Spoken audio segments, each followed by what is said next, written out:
Just started. So here we go. Good morning.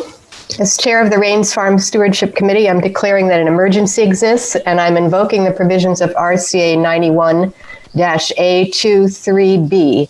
Federal, state, and local officials have determined that gatherings of 10 or more people pose a substantial risk to our community and its continuing efforts to combat the spread of COVID-19. In concurring with their determination, I also find that this meeting is imperative to the continued operation of town government and services which are vital to public safety and confidence during this emergency. As such, this meeting will be conducted without a quorum of this body physically present in the same location. At this time, I also welcome members of the public accessing this meeting remotely. Even though this meeting is being conducted in a unique manner under unusual circumstances, the usual rules of conduct and decorum apply. Thank you for your patience. We'll start by taking a roll call vote. And when each member states their name, please also state whether there's anyone in the room with you during this meeting. And I'll start Sally Ward. There's no one in the room with me at the moment. I'm just going to go down the list and call your name, and you can say that. Okay. Jenny Robb, and there is nobody in the room with me. Kathy? Kathy Norton, and I'm alone. Nick? Nick Campion, and there is no one in the room with me. Bill? I'm Bill Campbell, and I may have a dog, but that's about it. Ben. One's sleeping back there. Ben? Ben Anderson, there's no one in the room, just me and the birds. And Kristen? Kristen Murphy, and there's no one in the room with me. And do we have Jeff on the phone? Yeah. Jeff Beck? Yeah. He was not able to make it. Okay. But and Darren, do we have Darren on the phone? I do not see Darren. Okay. So thank you for that. We have a short but meaningful agenda. So let's turn first to the minutes from the last meeting. And thank you again, Bill, for chairing that meeting. I had it unexpected. I think it was a plumbing emergency, but in any case, Bill ran that meeting. So if you've had a chance to look at the minutes, can you indicate if you have any changes or corrections to make? This is back in January, before stuff happened. Yeah. I'll make a motion that they be approved. Is there a second? Sorry, I was trying to find the raise hand button, but I did have just a quick edit to the minutes that I wrote, which is ironic. But I just misspelled. Let me find it. Hang on. Frank Whittemore under the LCHIP application process. Okay. And then under other topics. Oh, yeah. Mm-hmm. It should read, it is clear that to expand capacity instead of expanding. Okay. Any other changes? Is there a second to Bill's motion, Ben? I'll second that. Okay. If you want to just, I think we have to do a roll call for these votes, I think. So I'll read your name and you say if you approve. Kathy? I wasn't there. Sally, I wasn't there either. Ginny? I'll second the motion. Do you approve of the minutes? I approve the minutes with the noted corrections. Thank you, Bill. Thank you. Bill? I approve with the amendments. Nick? Yes. Kristen, you don't vote, right? And Ben, were you at that meeting? Okay. Minutes are approved. So the two major things we want to talk about, well, let me just give you an update. We had planned back in January, or the previous meeting, we had discussed whether or not we'd move forward with LCHIP. We decided we would consider moving forward with a moose plate application, and then things changed. And in order to do that, we needed to, we were working with Public Works, and they were going to help us manage the project, the unfolding of the project. And of course, then things changed, and town offices, town departments had to pull back from everything except for basic things. And so we were no longer in a position, we thought, to move forward with that. So we're basically postponing applications until the next round. Kristen, do you want to add anything to that? I don't think so. I lost video partway through. I had a little internet hiccup, but there is also not knowing residents' ability to pay their taxes moving forward for the rest of the year. There is a word of caution in terms of developing any expectations for warrant articles. So I think those things combined complicate the situation. Okay. So we've hit the pause button on that. We do have an event planned for the fall, which is the Skywatch, which we had to reschedule from, I think we were originally going for April, and of course had to call that off. But we're rescheduled for October. I don't have the date right off the top of my head, but it's October at some point. I think around the 23rd. 16th. I'm sorry? What's the date? 16th. 16th. Thank you, Ginny, for arranging that. And we'll hope that things are, that's still possible. We also are still working on interpretive signs for the things that are in the barn, so that once the barn opens up again, there'll be things that the public can observe and learn about the history of the barn and the equipment that's there. And we had talked about having a cleanup day in the barn. We don't have the money to pay for that, so it would be volunteer effort, and we haven't scheduled that yet. We're waiting to see how things unfold over the summer, but I'm imagining that we would do that sometime in the fall. So that's where we are with that, and we're just in a wait and see methodology right now. We did have Carlos did do a bird virtual event at the property, and I think that's available on the town website now. So I want to thank Carlos for doing that.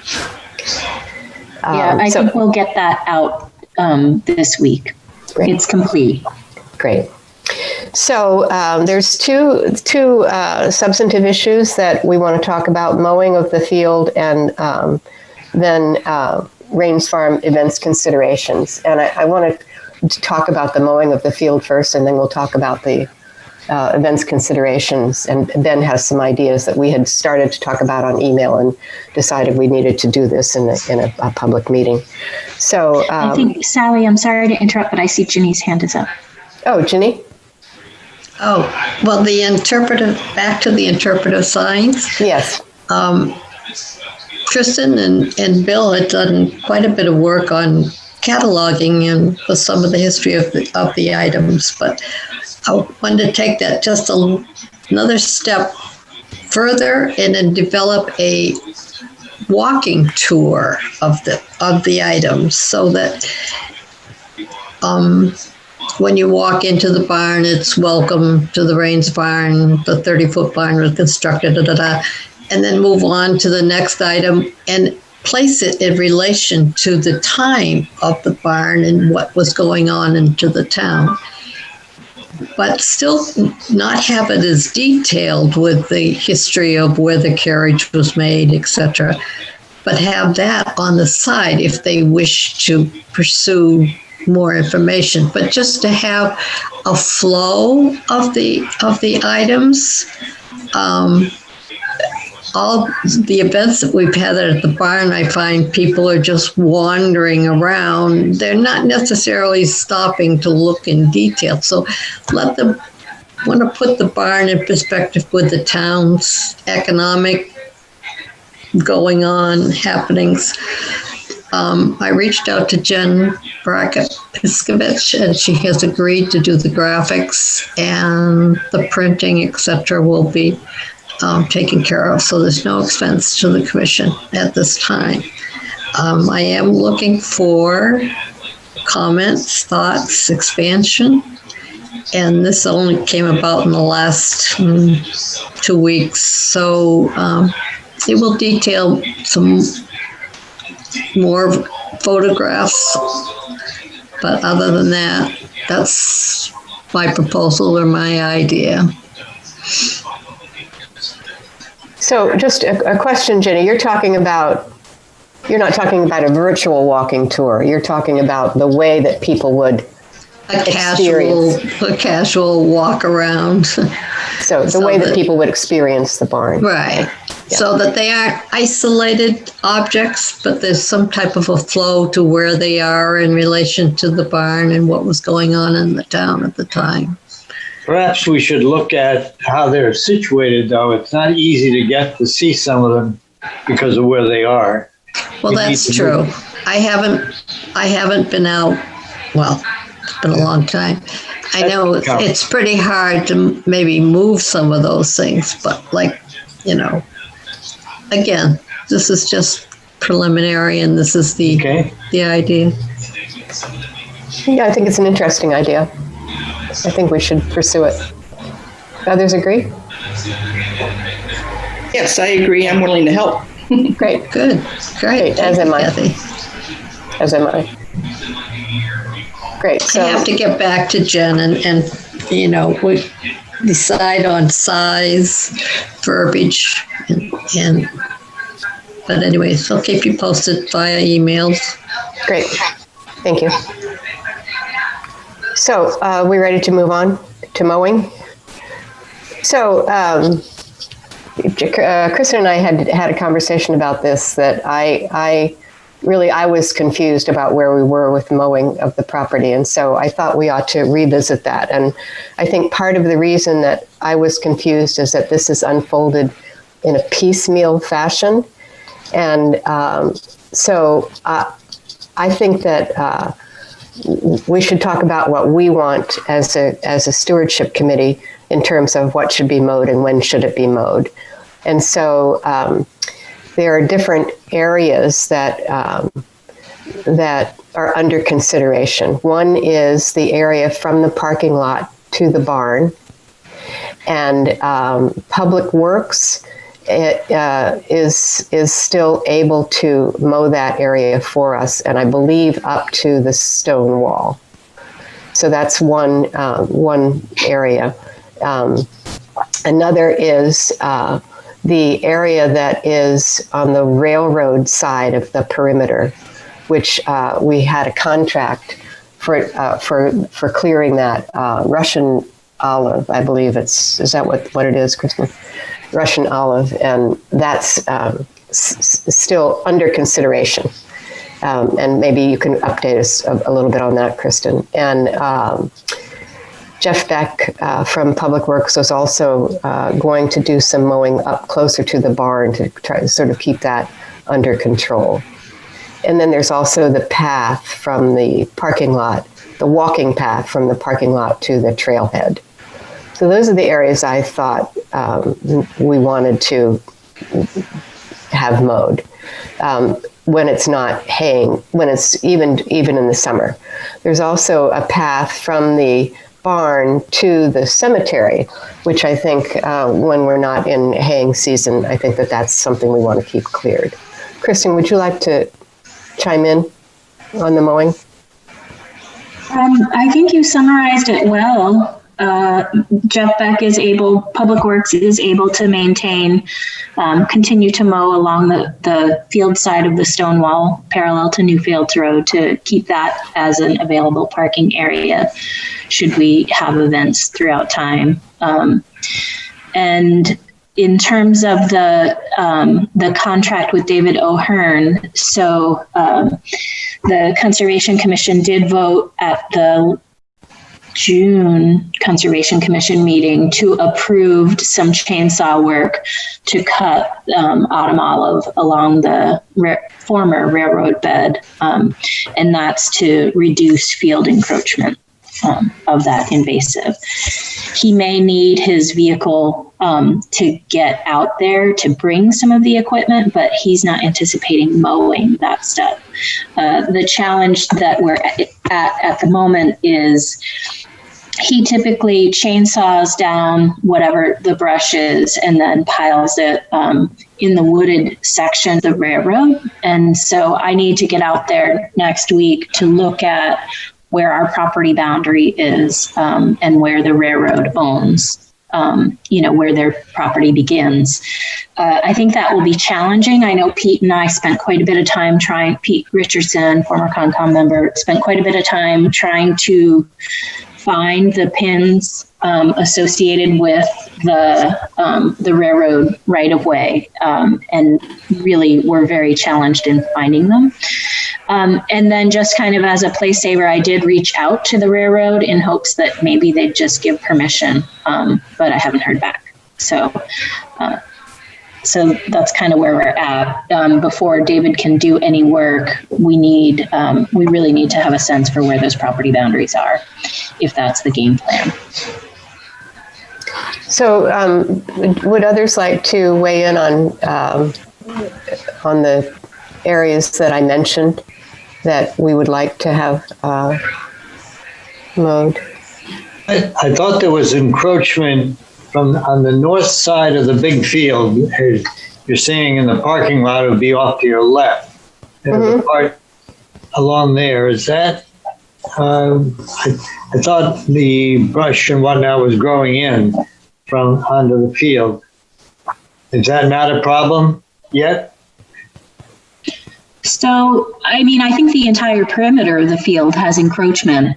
When David looked at it, he had recommended prioritizing that eastern edge of the main field. Okay. So the Conservation Commission approved a particular number of hours. So if as a commission or as a stewardship committee, you feel the priority should be different, let's get that clear before he starts.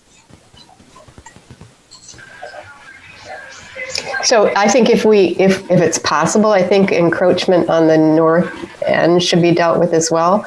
I don't know if that could be done under what's currently been budgeted and approved.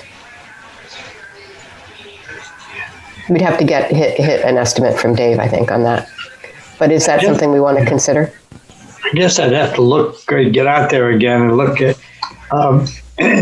what the benefit of doing the part about on the old railroad track part.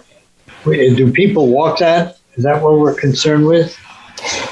Because people do walk up that north side. If they go out and do the woods path, they often come along the old railroad path if they go through the woods and come out near the station or the equipment place there, they walk along the path of the old railroad bed, then they come up alongside that field, the north side, and then they come from the trailhead up to the parking lot. So I think that's one spot that people use. Do they use are you talking about Kristen, is David talking about the part on the old railroad bed from sort of the gap south? No. No? The field side. Oh, I guess I'm not. So remember where we had the disc golf course pass through? Yeah. It was there. Oh, okay. And I do see some hands up. I wonder if it's just easier with such a small group that we just visually raise our hands. It might be easier for Sally to track. Oh, I see. Yeah. Ben? Yeah, I'd be happy to volunteer if it's of any help to tackle one of those pieces, like the north side, to clear out the autumn olive, if you like. I certainly have the equipment and I have the time. I certainly have lots of my own projects to do, but I'd be happy to help in that manner. Thank you. I think probably what we should do is take a look out there and decide, and then and get back to you. But thank you for that offer. So, Kristen, I'm happy to go out there with you, and Bill, if you want to join us. Yeah, I'd love to. So let's find a time within the next week to go out. My schedule's not too full. My understanding, Kristen, is that the clearing of the the railroad bed side is more so that that doesn't encroach on the field rather than a walking path for recreational purposes. Is that correct? That's right. It's more field management. Kathy, did you have something you wanted to say? Yeah, there was a couple things. When I read the minutes of that meeting, I thought it was money or hours that you had set aside and not a specific area. So if David can't do the railroad bed edge, the north edge would be a good place to start. I've done on the stone wall down to the corner. I don't know whether he went all the way to the corner or not, but starting down where the trailhead is and then going towards the river would be a good place to start. The entire farm needs some management, but you've got to start somewhere. Thank you. Kristen, did we lose you? Yep. Must be we've lost her. We lost her. She'll be back. It's a glitch. Okay, so let Bill, you and Kristen and I will find a time to go out and have a look and make a decision and get back to people on what we think should be done. And Kathy, could you just confirm that the work that you had generously donated to pay for is it's up against the stone wall on the street side? Is that correct? No, both sides. On both sides, and that's on both sides of the parking lot? No, from the parking lot to the northern corner. Okay. Where the trailhead is. And has that work been done? Has he done that work? Yes. Okay, great. Yes. Thank you. And I'm willing to go out with you whenever you go out. So let me know. Okay, we'll let you know. So just as an aside, what Kristen and I had a conversation about various things, and she had a good way of summarizing, our objectives, what we're trying to manage here. We're trying to manage the property for recreation, for wildlife, and of course for the agricultural aspect, and that's where the farmers work and what the hayer needs, and so we want to respect that. I wish you Kathy. would put agriculture first, because that's the agreement between my father and the town. So that needs to be the first priority. Is the agriculture, the haying. Yeah, I didn't mean to prioritize them by the order in which I said it. It was just what popped into my head. Okay. So there was an issue with the haying this season, and again, when Kristen is able to rejoin us, she can give more information. But Kathy, I think that you pointed out to us that Darren had started the first cut, and in our agreement, that first cut is supposed to be July 15th. And so Kristen has been in touch with him, and I think that they've had an email conversation about it. And one of the issues is that this year, of course, it's unusual in a number of different respects, but one of them is that we're now in a drought situation, and that affects the haying. And so he had an interest in getting out there. Glad to see you again, Kristen. Glad to see you again. I was just talking about the mowing that has already been done. And I'm going to just defer to you. If you could summarize for us where we are with that issue of the first cut having been started before July 15th.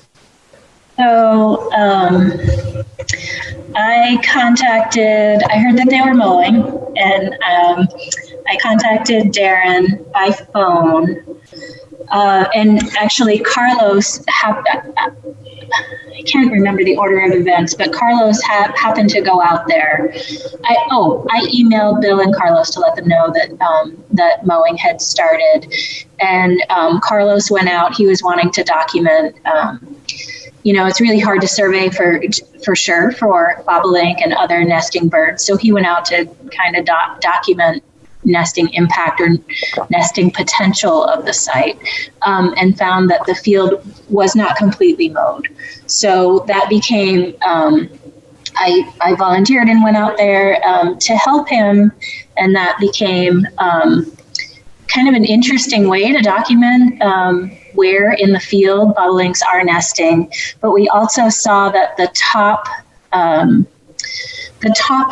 part of the field, the highest part of the field, so from the cemetery up to the cluster of trees and autumn olive north of the barn. I don't know if you can follow where I'm talking about, but it's basically the highest part of the field. That had not been hayed, so we tried to document whether it was still being used, because if it wasn't being used, then there's no sense in making any changes. Carlos was able to document there were, in fact, two behaviors, though there were two nest sites there, pretty clear indicators they were bringing food to particular spots versus young birds. So I talked to Darren, and I was very open and honest and just said, you know, my preference is to defer to your needs. You know, this is our requirement, July 15th. Well, let me back up. When I originally, sorry, I should have thought this through before I started talking. When I originally talked to Darren, I just was trying to understand why he hayed earlier. And it really came down to condition of the field. So we've had a very dry circumstance right now. The hay was drying out faster than typical. And so his concern was waiting until July 15th. It would be completely burnt out and not useful at all in terms of feed. And so it would just end up being something that they would have to brush cut and leave on site. And in general, for most years, July 15th isn't really an issue for him. They have other fields that they're managing, and so by the time they'd get to Raynes, it wasn't an issue. But at this point, they just felt it was important to address. He did apologize for not reaching out first, because, you know, I think that we can have conversations about this. It doesn't have to just be black and white, but that, you know, we need to know the reasons why the haying would need to occur beforehand. So after we documented two nesting sites on I'm having such computer problems, sorry. After we documented two nesting sites on the higher part, I called Darren again, and he went out and he said, yeah, I have no problem leaving that. And I said, you know, Darren, we really want to retain a good relationship here. I don't want you to walk away from this property. So if this is too difficult to accommodate, please be honest, you know, and I'll bring that forward to the Conservation Commission. And he said, no, I think it's good, but maybe we do want to have a conversation moving forward in terms of, you know, do we get together every year and talk about the mowing schedule, or is this just a flat strict line? And I will be honest that I do feel pulled in multiple directions. I think, you know, it's not unusual for us to manage multi-use properties, but Raynes Farm, there seems to be this pull between recreation uses and field management. And I've always approached it that agricultural use is primary. That's how the property was acquired. That's how the management plan is written.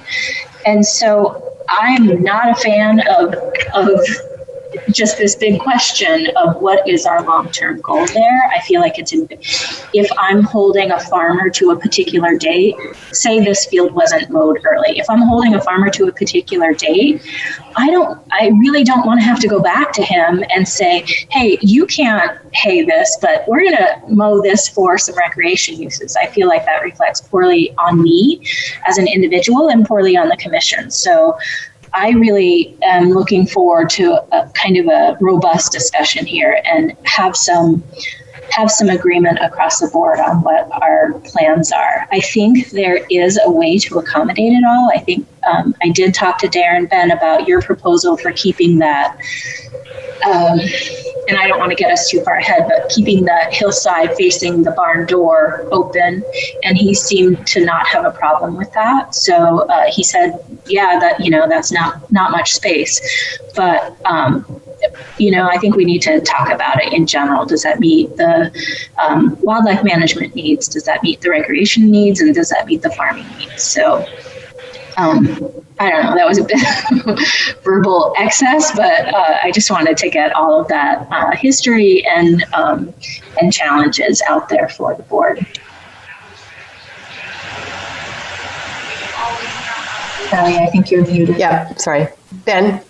Yeah, I had a question, Kristen, just in terms of I'm not familiar with the birds nesting or habitat needs, but obviously this is something that we're going to run into every year because the seasons it's going to vary. Is there any way, and I know this will take legwork, but is there any way to identify where the nesting sites are, like next summer, for example, and stake it out and leave that section unhayed so he can hay 95% of the field, so he, whenever it's ideal for him, so the agricultural side of things isn't impacted, but we can still help preserve the nesting habitat? So a couple things there.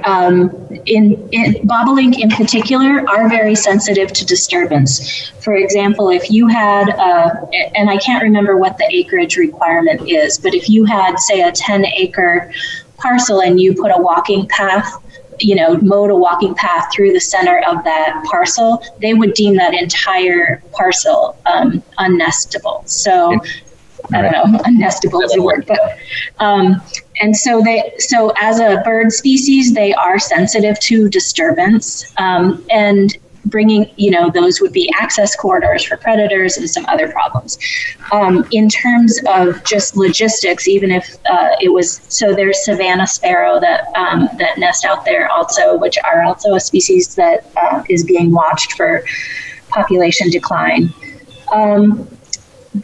Even if we did mark the nest site at the time that haying typically happens, ideally those birds are little fledglings, and so they're being fed still and cared for by the parents, but not yet able to fly. And so, even if we have that nest site marked, there still could be potential for impact. But just like everything, it's seasonally dependent, weather dependent, and so. Maybe it's that they're old enough that they could get out of the way of the farm equipment. There are fields, particularly Vermont is very proactive in terms of field management, and that's where a lot of the research comes out of. There are ways to alter the mowing regime in order to make it possible for the birds to kind of continue to move throughout the season further and further, as long as the young are mobile, further and further from the equipment area. But my interpretation of the reality of it is it's expensive for them to get equipment out there. It's a lot of their time, and so it's not a small ask. But that's just my two cents. Kathy? Thank you for working with Darren. I know Kristen realizes, I don't know if the rest of the commission does or not, that it's going to be very, very difficult to find another farmer if we lose Darren over issues. We've got to work with him. Otherwise, you're going to be paying to have someone mow it, and that's expensive. And there aren't any, we lost Nate Merrill over these kinds of issues. And so Darren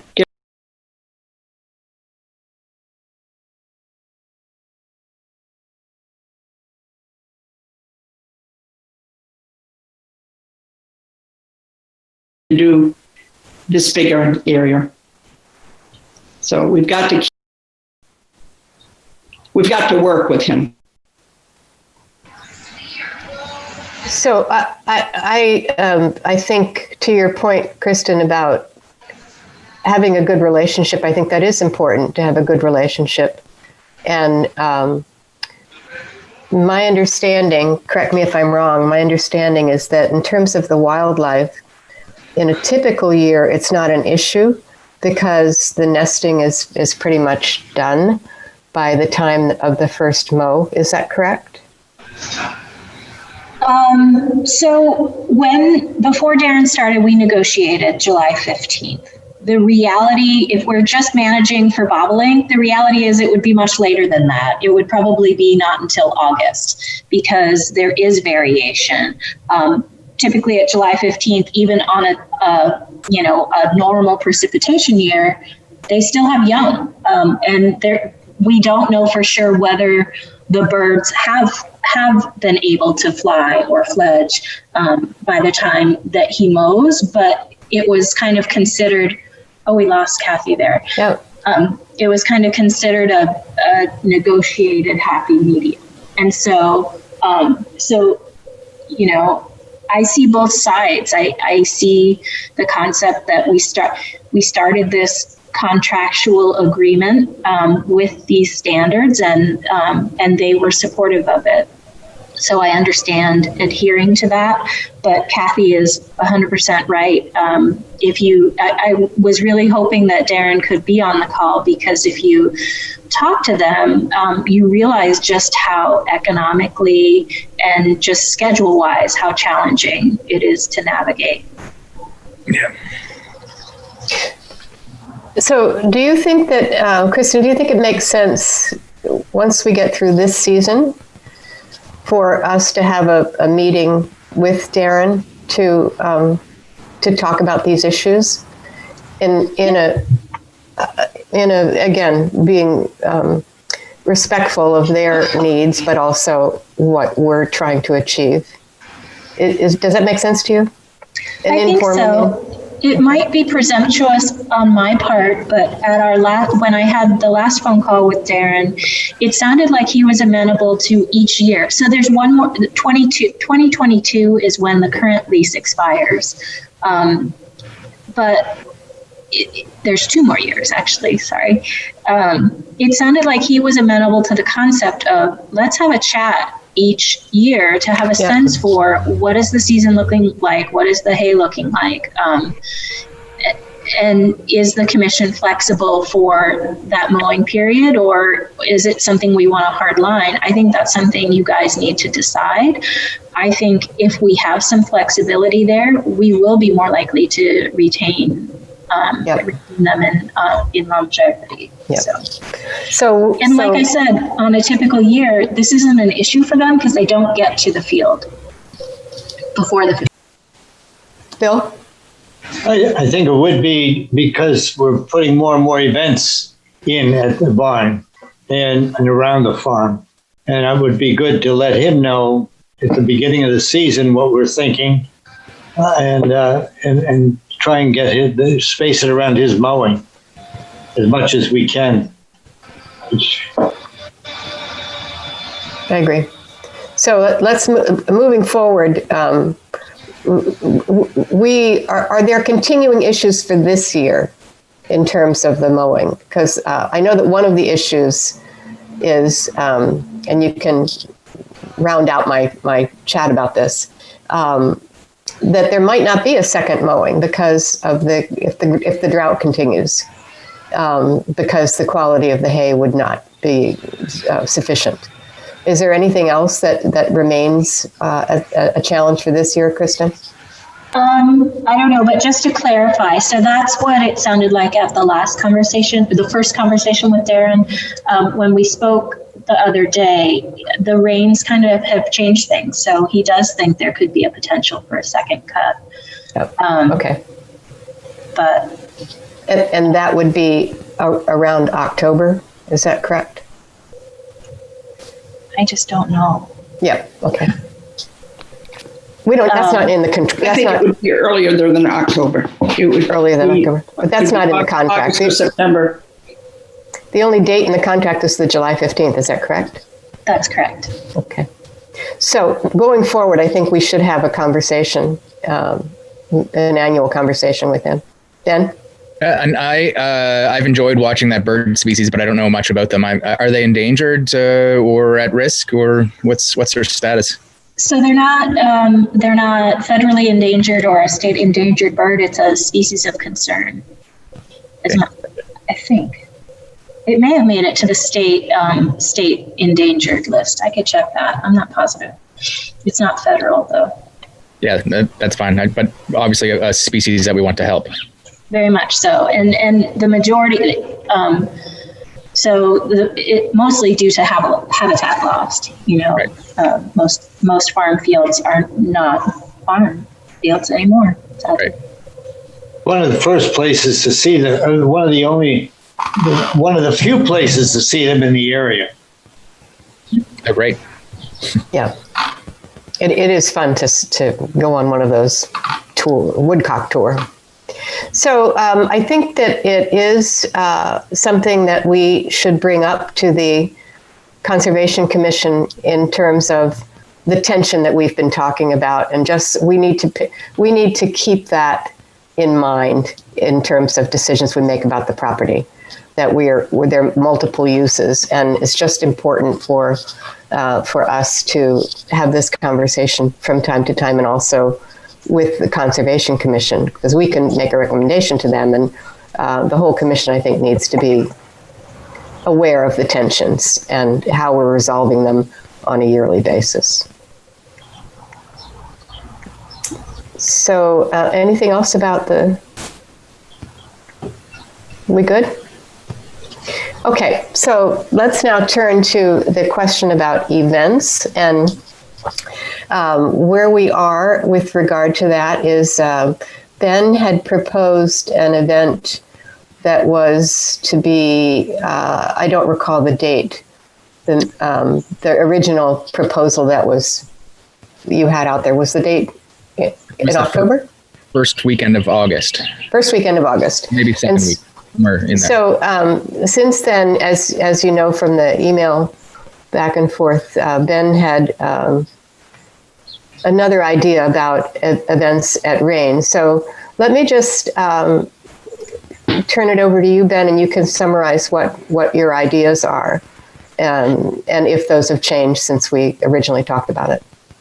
Yeah, well, so I'll just preface it by saying they have changed somewhat, because I was originally debating whether to do it here on my property or across the street, and having a short window in which to do it. I've pulled the trigger and launched it on my property.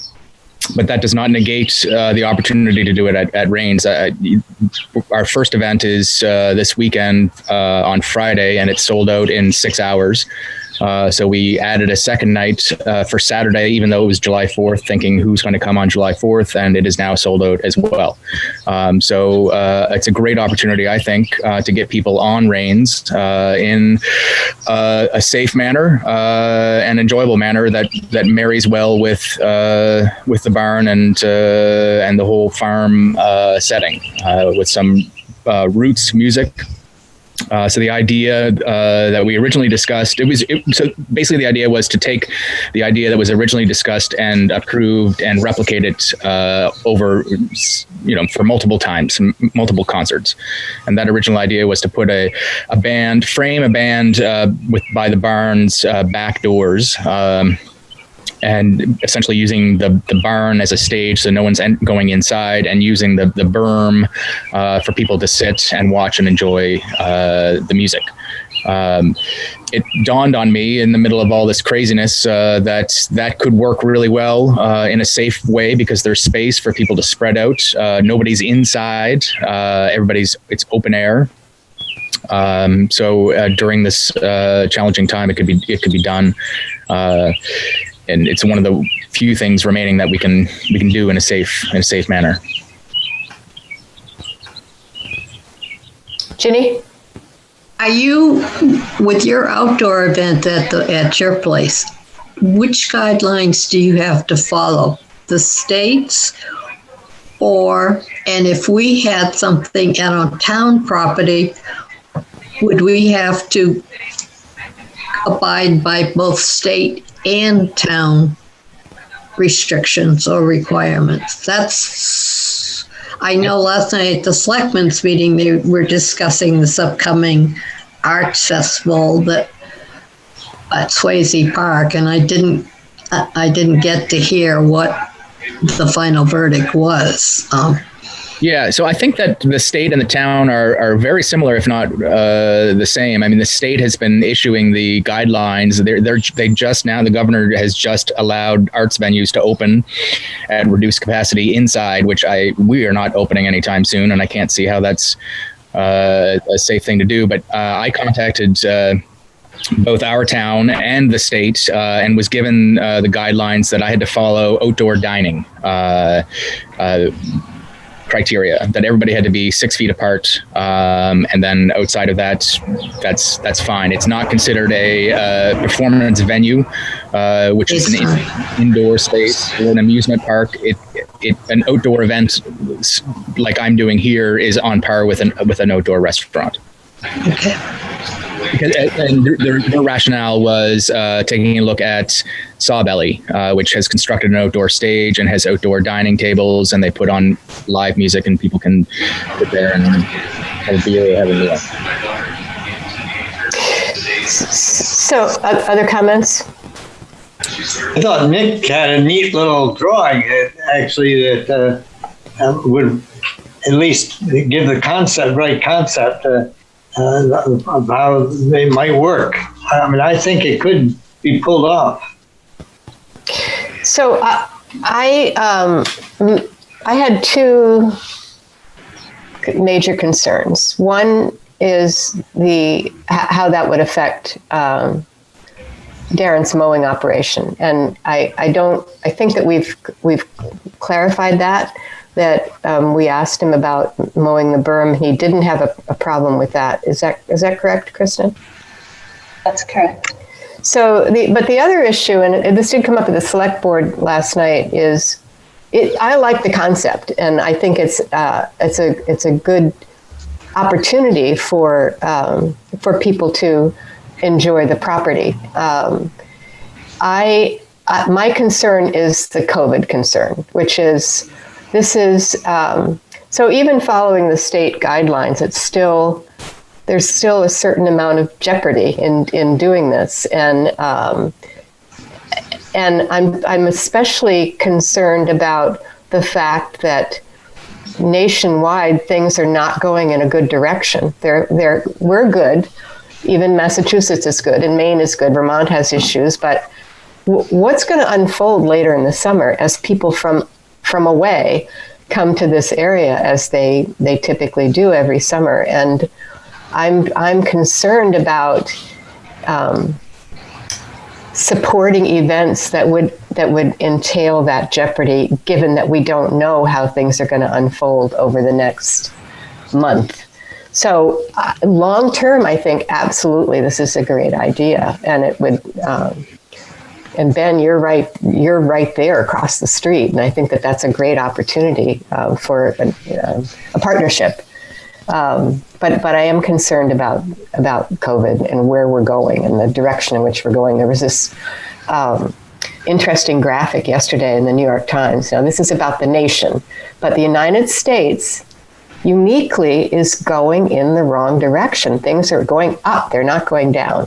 They are going down for New Hampshire. But again, what's going to happen when people start coming to the state? So I just have that concern. And are we ready for this in a safe way? Ben? Yeah, and I share that concern very much. I mean, as I said, we're legally allowed to open our venue right now, and we are not opening, and we're not going to open anytime soon. Yeah. And my meadow, I have the capacity to hold well over 100 people, and I've limited it to 50 because I want to do it right, straight out of the gates, and I want to have the opportunity to identify the kinks and also to be able to control it properly before I even consider allowing more people. One of the things that I do like about with Raynes versus a regular scenario is that ability to control or the need or call to control the amount of people attending. So we don't run the risk of being overwhelmed with people. Like, as great as it was, the pumpkin toss, we had tons of people. And maybe we would have something like that for an outdoor concert. But this situation allows us to regulate that and say, no, we are only going to sell X number of tickets for people to come, and so that it's controlled and not overrun with people not respecting the rules and regulations. Jenny? You say 50 people. Are you marking off spots in other words, so that you every 6 feet or whatever you decide to do? So that, and also I think not serving beverages or food eliminates one contact opportunity. But when I was trying to figure how we would set a limit on Raynes, again, unless we marked off seating assignments or, areas. Yeah, so I think Nick did a really good job sort of plotting out how that could work. Raynes has the space to afford the ability to mark off spaces. This is a debate that we're still having. I'm not marking off spaces in my meadow every 6 feet because I can't tell how many people are in a household. So if somebody comes as a group of 4, it's gonna skew everything, and it wouldn't work. So I'm going to rely on driving home the message when attendance, during attendance, to remind people to stay physically separated and distanced. But I think Raynes has that opportunity to mark off plots that are large enough for a family of 4, for example. That does, and the lack of food and beverage and limited attendance does speak to the big factor, though, and that is the challenge of the economic side of things. I mean, this is an expensive endeavor to do, and if you only have so many tickets to sell and no revenue sources such as food or drink, it's a tough one. I think it can be done, but there are costs involved to get portable toilets, musicians, sound, etc. So let me just pose this. As you say, you're working out the kinks, and I know that it's important to be innovative in these challenging times, but again, innovative with the note of caution. So I wonder if you could test this out a little more, how it's working on your property, and then we can discuss it again. I hate to throw cold water on the concept, but I think there are too many unknowns. That's my view. I'd be interested in what others think. And clearly, we all hope that things will return to normal sooner than later, but I think we're going into the fall with issues. And so there's a possibility of doing things later once the kinks are worked out and we have greater clarity about, what are the rules going to change if there's an increase in incidents in New Hampshire. That's an important consideration. I guess my proposal would be that we revisit this, and we can have a meeting sooner than later to revisit it. And I think getting feedback from the Conservation Commission, I think, would be important as well. Now, they of course would have to approve it, but what do others think of that?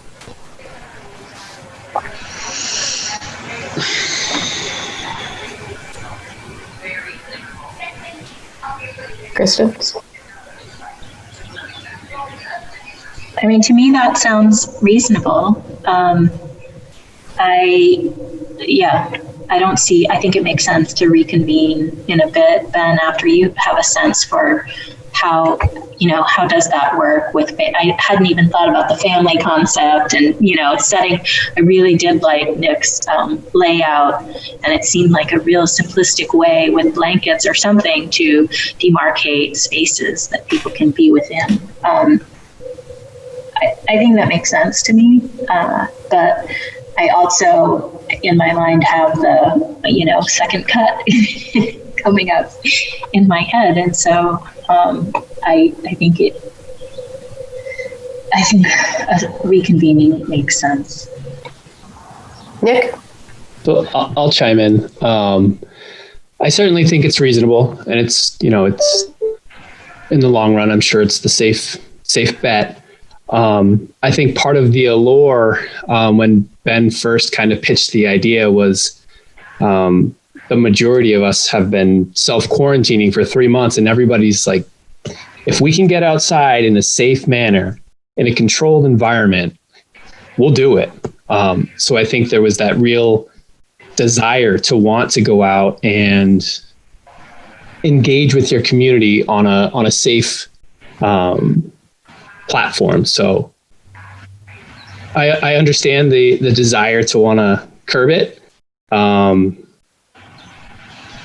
I think using Ben's kind of venue as kind of, something to look upon as, what works best, what didn't work, might ultimately be the safest and smartest way to go. But I do think it might be a little bit of a missed opportunity to kind of capitalize on a demographic that's just eager. That's a good point. I mean, I think that's a legitimate point. So I think, Ginny?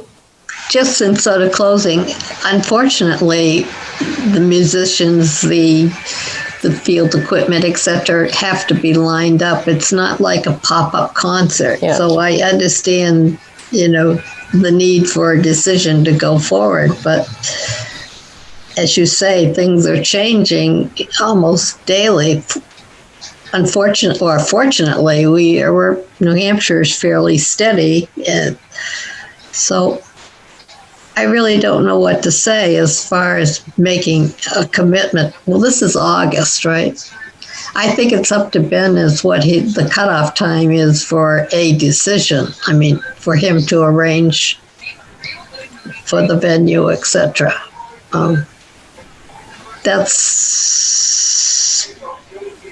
all for it in every way, but at the same time, to keep postponing a decision, I don't know how that's going to work out. But whatever the group decides, I certainly would go along with it and do whatever I can to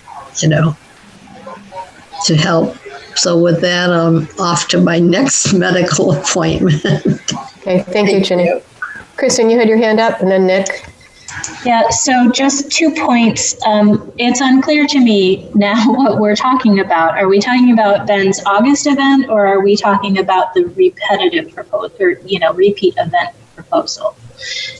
Number one. And number two, if it's the repeat proposal, I would really want us to meet on the property and map this out physically to have a sense of numbers and all of that information, because I do feel an obligation to go to the town manager. I checked with Greg Bison and what his procedures were. And I did also check with James Murray, who's the health officer, and got some guidance from them. But I really would like kind of a defined proposal, and at a minimum give the town manager a heads up. And frankly, my preference is just to confirm that they're supportive of this. Either he or the select board are supportive of this. Because Sally, your comments I think are valid. Like, I don't have a sense for liability in terms of this. If the Conservation Commission is the host, is there some sort of liability associated with it? Whereas if it's and maybe that's not the case, maybe this is your event repeating. I'm just not quite clear, I guess. So, Ben, did you have liability insurance, and does that cover this sort of thing, or what? How does that work? Yeah, I have liability insurance. I'm not sure how the COVID comes to play into that now these days. But I had the same question that you had of what we're actually talking about is the approval for the August, the one-off event, is that being retracted, or are we talking about turning that into a multiple event series? So I think Kristen, your idea of going, let's take a look at the site and see what it looks like, and I'm certainly willing to do that. And the other would be if we're talking about making this a multiple event scenario, I think the proposal needs to go forward with that in mind. And so I think the Conservation Commission needs to consider, number one, the original proposal and whether that needs to be revisited because of the situation we're in with COVID. And we certainly can do that at the next meeting. And then if you can revise that proposal to encompass the multi-date, then that's something the Conservation Commission could take up with the input of the town manager, and the Conservation Commission just may have a green light, it may have a red light, or it might have a yellow light with regard to going forward. I think I hate for it to be a missed opportunity, as Nick said, but and I think going forward, I think we should absolutely do this. It's just right now. Should we do it right now? And that's my question. I think the Conservation Commission will have that same question, but they need to vet this. Bill? How much lead time do you need, Ben, in order to get somebody? Yeah, well, everything's changed. To be honest, I mean, like the acts, they're incredible acts, and that I'm featuring on Friday and Saturday. Actually, one Green Heron, which is a banjo fiddle duo that I had in mind. Yeah. But they're local acts. You can find them playing down at Sawbelly or at Sea Dog. But so I never would have imagined they would have that demand to sell 100 tickets over 2 nights. So an act like that, I can arrange with 2 weeks' notice. But if you want a more robust, national act, it can. Those can take months. But really, everything's all over the place. Well, the other thought I had is you're having this event this week. You have 2 events this weekend. Maybe we should get some feedback after that and meet out there, as Sally suggested. Green Heron is great. I'd like them myself. Yeah, they'd be fine. So if I could just add, or maybe end with, I agree, Sally, with the points that you've made, and I think, I think of all opportunities or time periods, this is the time to do it, because I don't think that the appeal would necessarily be there when everything is safe and there's so many other great things to do. That, as Nick was saying, that people are just hungry to do something safe. We've all been staying put, and if we can identify something safe to do, we're doing it. And I believe and support and understand that the top priority for this property is agriculture and wildlife. But ever since I've joined the committee, I've always heard the undertone of how do we get more people on the property? How do we get people invested in the property and aware of the property and loving the property? And I think this is an opportunity to do that without impacting the agricultural side of things. So this is how I'm hearing that we're going to proceed. You're going to have your events this weekend. We'll get some feedback about that, and next week, sometime after the 7th, we can convene there and take a look at the property, and then do that in time for the Conservation Commission, and then the Conservation Commission needs to hear all of this and weigh in. And so I think that's how we should proceed. Does that make sense to folks? Sounds good. Yep. Okay, so Kristen, if you are you willing to visit the property with me and Ben? Yep. To take a look. Okay, so we'll try to find a date. So we're going to go out there for both the mowing question and the venue question. May or may not be the same day. But we will do that as soon as possible after your weekend event, and I hope all of that goes well. I wish I had a ticket. So thank you all for a good discussion. I think we have some clarity and some fogginess still. And I think that speaks to where we are as a society, actually. And it would also be interesting to see how the event, the team event goes at Swayze. It'll be interesting to take a look at that. And I know that there was some concern expressed last night. That is a go, but there was some concern expressed last night at the select board about that, given where we are with COVID. And I think that event is that also this weekend? I think it's the following weekend. I think it's around the 11th, maybe. The following weekend. So it'll be also interesting to see. But we will have our visit and discussion with the Conservation Commission.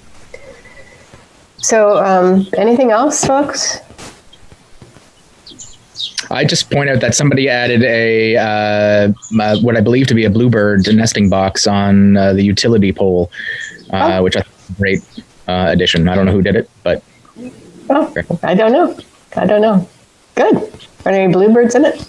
I haven't had a chance to watch closely yet, but I have seen bluebirds around, so I know they're visiting us.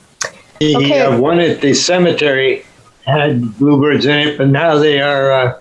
Now I've just forgotten. Carlos told me that barn swallows are in it, or swallows in it. Oh yeah. So it's interesting.